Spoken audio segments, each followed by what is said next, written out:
Bihar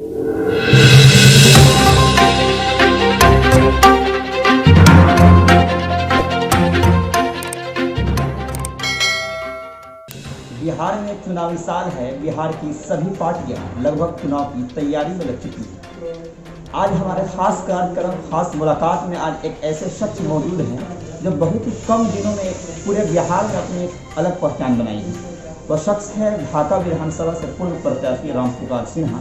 sir, आपका बहुत बहुत स्वागत है ये में। नमस्कार। आपके चैनल के माध्यम से ढाका विधानसभा क्षेत्र की महान जनता को, पूरा चंपारण वासियों को और बिहार वासियों को जनता दल यू परिवार की ओर से हार्दिक शुभकामनाएं। नमस्कार, प्रणाम, आदाब और सलाम। सर, चुनावी साल है, आपकी तैयारी कैसे चल रही है चुनाव की? चुनावी साल और चुनावी साल में चुनाव की तैयारी, देखिए, हर राजनीतिक कार्यकर्ता का एक धर्म होता है, एक कर्तव्य होता है कि हर राजनीतिक कार्यकर्ता चुनाव लड़ना चाहता है, चाहे वो वार्ड का चुनाव हो या सांसद स्तर तक का चुनाव हो। हर कार्यकर्ता 5 साल परिश्रम करता है पार्टी के लिए और पार्टी उसको उम्मीदवार बना के चुनाव लड़ने के लिए सब तैयार होता है। अगर इस बार पार्टी आपको टिकट देती है ढाका विधानसभा से, तो आपको 2015 के बनिस्बत 2020 में जो चुनाव है, ये कहा जा रहा है कि 2020 का मुकाबला है, काफ़ी दिलचस्प, काफ़ी रोमांचक मुकाबला हो। तो आप किन मुद्दों को लेकर जाएंगे इस बार जनता के लिए? आप बिहार में मुद्दा पूछ रहे हैं। बिहार में 15 वर्षों में बिहार के विकास पुरुष आदरणीय मुख्यमंत्री श्री नीतीश कुमार जी के 15 वर्षों के शासनकाल में मुद्दा पूछ रहे हैं। एक बिजली के मुद्दा पर, मैं एक छोटा सा नमूना दे रहा हूं आपको, एक बिजली के मुद्दा पर हम 25 साल बिहार के मुख्यमंत्री के कुर्सी पर आदरणीय नीतीश कुमार जी को बैठा सकते हैं। सड़क, शिक्षा, स्वास्थ्य, मैं कितना बात बताऊं आपको। आप मुद्दा पूछ सकते हैं बिहार के बारे में मुद्दा। 15 वर्षों के उस शासन को भी यहाँ की जनता ने देखा है। जो आज हमारा युवा पीढ़ी है, 15 वर्ष के उस दर्द को नहीं झेला है। रामपुकार सिन्हा जैसे कार्यकर्ता 15 वर्षों के दंश को झेला है, 90 से लेकर 2005 तक के शासनकाल को। लेकिन 2005 से लेकर और 2020 तक के शासनकाल जो आदरणीय मुख्यमंत्री नीतीश कुमार जी का शासनकाल है, स्वर्णिम युग पूरे भारत वर्ष में नहीं बल्कि विश्व के इतिहास में नीतीश कुमार जी का शासनकाल, 15 वर्षों का जो शासनकाल है, वह विश्व के इतिहास में लिखा जाएगा। और मुद्दा क्या होगा? मुद्दा तो कुछ नहीं है। सर, आपका स्थानीय मुद्दा क्या होगा? ढाका विधानसभा, आप एक क्रांतिकारी के भूमि से आते हैं, चंपारण। देखिए, यह चंपारण सत्य और अहिंसा की प्रयोगस्थली और राष्ट्रपिता महात्मा गांधी की कर्म भूमि है। यह ढाका की धरती पर राष्ट्रपिता महात्मा गांधी ने इसी बरहड़वा लखन सेन में विद्यालय की स्थापना करवाई थी। उनकी पत्नी कस्तूरबा गांधी ने यही बच्चों को साक्षर किया था। उनका बेटा यहाँ बच्चों को पढ़ाया था। हमारे बहुत सारे लोगों ने गांधी के नीति और सिद्धांतों पर ढाका विधानसभा क्षेत्र में चलते हैं। और यहाँ का मुद्दा जो कह रहे हैं, देखिए, ढाका विधानसभा क्षेत्र में 15 वर्षों के शासनकाल में मुख्यमंत्री जी ने तो बहुत कार्य करवाया, लेकिन दुर्भाग्य रहा कि 2010 और 2010 में यहाँ निर्दलीय उम्मीदवार चुनाव जीता, कोई विकास का मॉडल प्रस्तुत नहीं हुआ। 2015 में राजद का यहाँ उम्मीदवार जीता और राजद के जीतने के बाद उन्होंने सोचा कि भाई मैं यहाँ विकास कराऊंगा, तो सरासरी विकास पुरुष मुख्यमंत्री जी को जाएगा, इसलिए कोई विकास नहीं कर पाया। लेकिन यहाँ की ढाका की जनता ने मन बना लिया है इस बार पूरी मुस्तैदी के साथ कि आइए अब चुनाव में जनता आपसे एक एक हिसाब पूछेगी। एक एक हिसाब आपको जनता को बताना पड़ेगा कि मुख्यमंत्री जी का जो 3 करोड़ का फंड आता है विकास कराने के लिए साल में, वह फंड आपने कहां खर्चा किया, जरा बताइए तो ढाका विधानसभा क्षेत्र की जनता को। जनता आपसे एक एक हिसाब पूछेगी इस चुनाव में। आखिर आप जिस पार्टी से हैं, इस पार्टी का पूरे बिहार में गठबंधन है और ये माना जा रहा है कि इस बार ये जो सीट है भाजपा के खाते में जाएगी, लेकिन ये भी जो क्यास जो सूत्र है उससे मिल रहा है कि जदयू के खाते में जाएगा। लेकिन दोनों के उम्मीदवार अपनी अपनी दावेदारी कर रहे हैं। अगर ये सीट चली जाती भाजपा के खाते में, तो उस समय में आप क्या करेंगे? आपके लिए बहुत बड़ी अग्नि परीक्षा। देखिए, हम गठबंधन के सिपाही हैं और पिछले लोकसभा 2019 के चुनाव में आपका ये जनता दल का कार्यकर्ता रामपुकार सिन्हा शिवहर लोकसभा क्षेत्र में ढाका विधानसभा पड़ता है, और रामपुकार सिन्हा एनडीए चुनाव अभियान समिति का जो हमारे उम्मीदवार थी भारतीय जनता पार्टी की आदरणीय माता रामा देवी जी, उनके चुनाव का एनडीए चुनाव अभियान समिति का लोकसभा का मैं जदयू की ओर से संयोजक था। पूरा चुनाव कैंपेनिंग किया था 6 विधानसभा क्षेत्रों में, और इसका प्रमाण रहा कि 3.5 लाख मतों से आदरणीय माता रामा देवी जी को एनडीए गठबंधन के उम्मीदवार के रूप में उनको जिताकर लोकसभा में भेजने का काम किया। इसलिए एक गठबंधन का सवाल है। गठबंधन जिसको ये सीट खाता में जाएगी पूरी मुस्तैदी के साथ एनडीए गठबंधन का एक कार्यकर्ता, चाहे रामपुकार सिन्हा हो चाहे जो कोई भी हो, एनडीए गठबंधन का जो उम्मीदवार रहेगा उसके साथ मुस्तैदी से काम कर और चुनाव जिता कर भेजने का काम करेगा। तो आपके बातों से ये अंदाजा लगाया जा सकता है कि गठबंधन से या आपकी पार्टी से या अदर किसी भी पार्टी से कोई उम्मीदवार हो, आप उसको अपना समर्थन देंगे? निश्चित हम मुख्यमंत्री नीतीश कुमार जी के सिपाही हैं और बिहार में एनडीए गठबंधन का चुनाव आदरणीय मुख्यमंत्री श्री नीतीश कुमार जी जो हमारे जनता दल के राष्ट्रीय अध्यक्ष हैं, उनके नेतृत्व में चुनाव लड़ा जा रहा है। इसलिए आपको मैं बतला दूं कि मुख्यमंत्री जी का जो फैसला होगा, ढाका विधानसभा क्षेत्र का जनता दल का कार्यकर्ता, एनडीए गठबंधन का कार्यकर्ता पूरी मुस्तैदी के साथ उनके आदेश को अक्षरशः यहाँ पालन करने का काम करेगा। लेकिन आपको मैं बतला दूं ढाका विधानसभा क्षेत्र में 303 बूथ पर, और अभी एडिशनल बूथ इधर बना है कोरोना के चलते, 1000 से जहां ज्यादा मतदाता है वहां का एडिशनल बूथ बना है।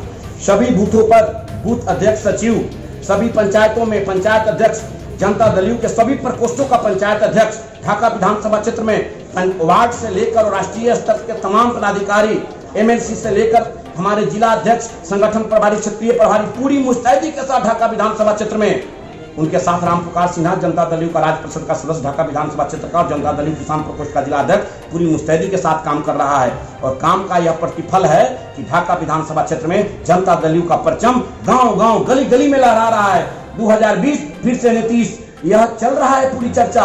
इसलिए ढाका विधानसभा क्षेत्र में जनता दल का कार्यकर्ता पूरी मुस्तैदी के साथ लगा हुआ है। अब वहां की हमारे एनडीए गठबंधन का राष्ट्रीय कमेटी ये तय करेगा कि ढाका से कौन लड़ेगा, लेकिन जो तय करेगा उस फैसला को हम लोग मान्य हैं, यहाँ सर्वोपरि है। लेकिन जिस तरह से आप तैयारी में लग चुके हैं, आपकी जो कारवाई निकल चुकी है, इससे अंदाजा लगाया जा सकता है रामपुकार सिन्हा चुनाव लड़ने के मूड। देखिए आप लोग अखबार में पढ़िएगा, हमारे एनडीए गठबंधन का कोर कमेटी वहां से जब अनाउंस करेगा जो उम्मीदवार होगा, हमारा जनता दल का सब कार्यकर्ता, भारतीय जनता पार्टी का कार्यकर्ता, लोक जनशक्ति पार्टी का कार्यकर्ता, अब तो जीतन राम मांझी भी हम लोगों के साथ आ गए। यहाँ ढाका विधानसभा क्षेत्र में बहुत महादलित परिवार का संख्या है, तमाम लोग हम लोगों के साथ पूरा एकदम मुस्तैदी के साथ काम करेगा।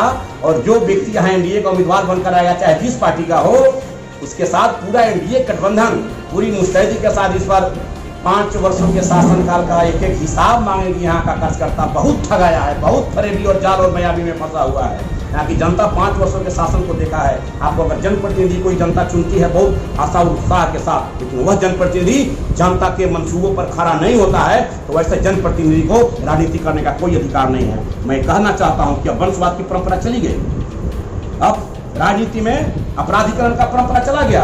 राजनीति में लोकतंत्र, समाजवाद और धर्म निरपेक्षता पर आधारित राजनीति करना है। हम लोग समाजवादी विचारधारा के लोग हैं, हम नीतीश कुमार जी के अनुयायी हैं। छात्र समता से लेकर युवा समता से लेकर जनता दल से लेकर आज हम लोग काम कर रहे हैं पार्टी में। इसलिए आपके चैनल के माध्यम से मैं ढाका विधानसभा, समस्त चंपारण और बिहार वासियों को कहना चाहता हूँ कि एनडीए गठबंधन पूरी मुस्तैदी के साथ हर विधानसभा चुनाव में, बिहार के 243 विधानसभा चुनाव में पूरी मुस्तैदी के साथ लड़ने को तैयार है।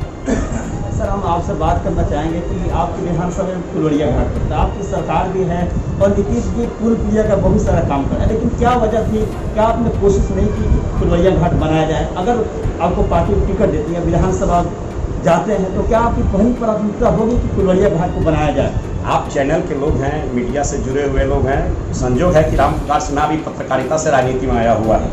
रामपुकार सिन्हा भी एमएससी करने के बाद प्राणी विज्ञान से एमएससी किया, उसके बाद पत्रकारिता में एमए किया, उसके बाद बहुत सारी डिग्री की। लेकिन चलिए, डिग्री का कोई हम राजनीति में अहमियत नहीं देते हैं, हम संघर्ष का अहमियत देते हैं, जनता के बीच वसूलों के सिद्धांत को राजनीति करने का अहमियत देते हैं।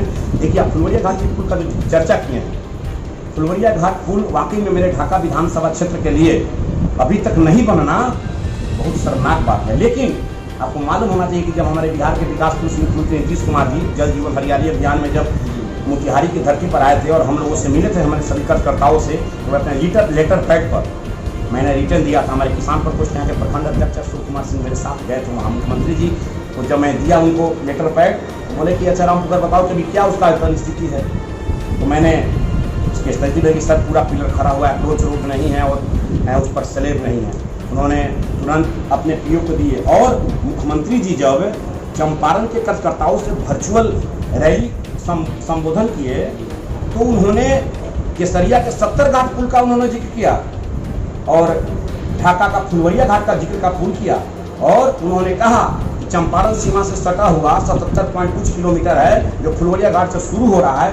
फुलवरिया घाट पुल निर्माण के साथ पूरा चंपारण की जितना सीमाई इलाका है VIP रोड बनने जा रहा है, उसका बजट भी पास हो गया है। बहुत सारे लोग, हम लोगों ने फुलवरिया घाट पुल के लिए ढाका में धरना दिया, सत्याग्रह किया, आंदोलन किया अहिंसावादी रूप से, एक सत्याग्रही के रूप में, और उसका प्रतिफल हुआ कि मुख्यमंत्री जी ने हमारी आवाज़ को सुने कि हमारा कार्यकर्ता समता पार्टी का कार्यकर्ता है, रामपुकार उस समय से है, मांग को सुने और हुआ। और मैं आपको दावे के साथ कहता हूँ कि अगर ढाका विधानसभा क्षेत्र जनता दल की खाते में जाएगी, जनता दल का कार्यकर्ता यहाँ से जब सदन में जाएगा तो आदरणीय बिहार के विकास मुख्यमंत्री जी नीतीश कुमार जी आकर बहुत जल्द फुलवरिया घाट पुल का फीता काटेंगे और उद्घाटन करेंगे। मैं दावे के साथ कहता हूँ।